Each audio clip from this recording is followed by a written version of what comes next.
زمرد۔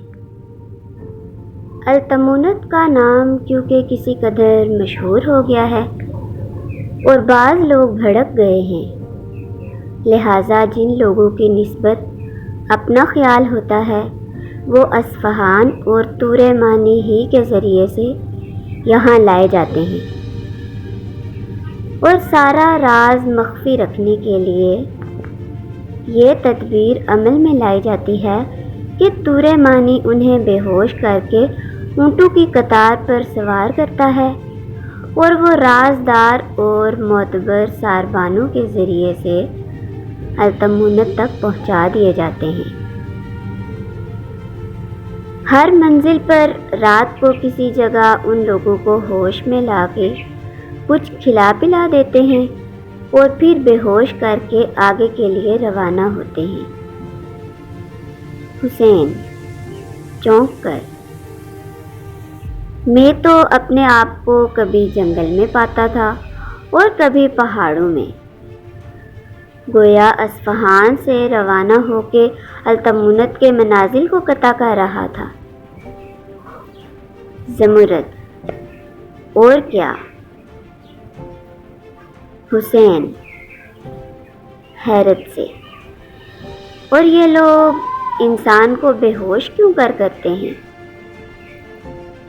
زمرد: ایک پتی ہے حشیش یعنی بھنگ، اسی کے ذریعے سے کبھی اس کا شربت بنا کر اور کبھی اسے غذاؤں میں اور مٹھائیوں میں ملا کے۔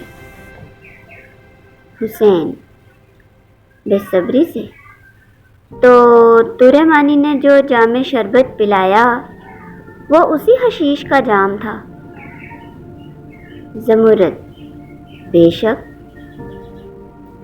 حسین: افسوس، مجھے مسکرات بھی پلائے گئے۔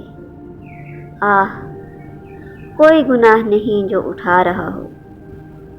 زمرد: تو ناراض نہ ہو، کیونکہ صرف تیرے وصال کی آرزو نے اندھا کر دیا تھا، ورنہ میں اتنا مجنوں نہ تھا۔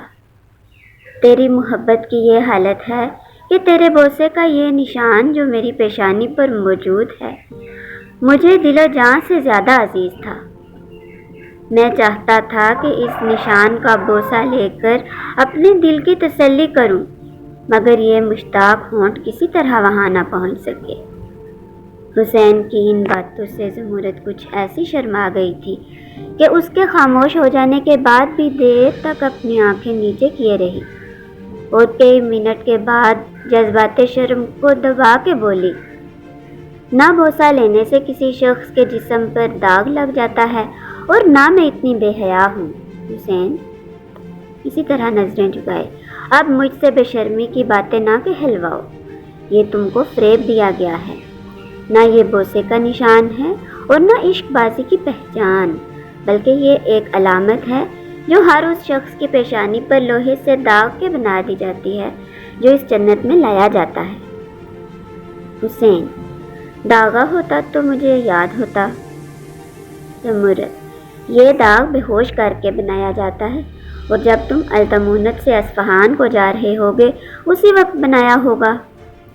حسین زور سے سینہ پھوٹ کے: افسوس، افسوس، گل لینے گئے تھے داغ لائے۔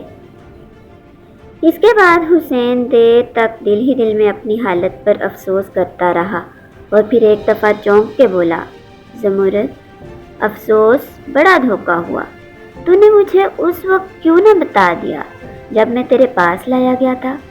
اس وقت تو مجھے بھی یقین دلا رہی تھی کہ یہ سب ملائے اعلیٰ کی چیزیں ہیں۔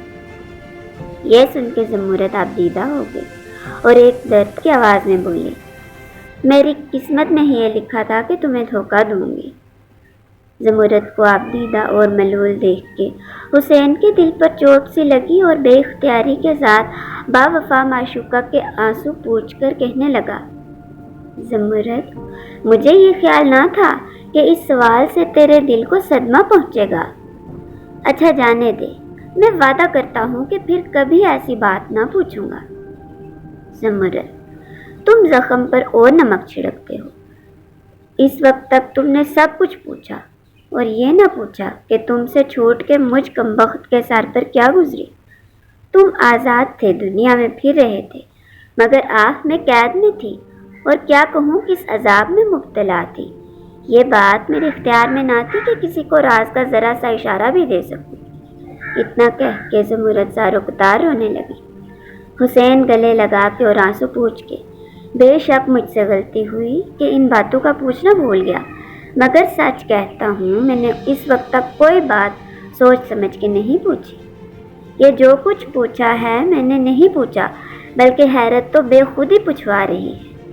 ایسی از خود رفتگی کی حالت میں اگر کوئی غلطی ہو گئی ہو تو معاف کرو۔ زمرد: خیر تم نے یہ داستان چھیڑی ہے تو لو سنو۔ ویڈیو اچھی لگی ہو تو لائک کریں، چینل کو سبسکرائب کریں اور بیل آئیکن پریس کریں۔ اگلی ویڈیو تک کے لیے مجھے اجازت دیجیے۔ اللہ حافظ۔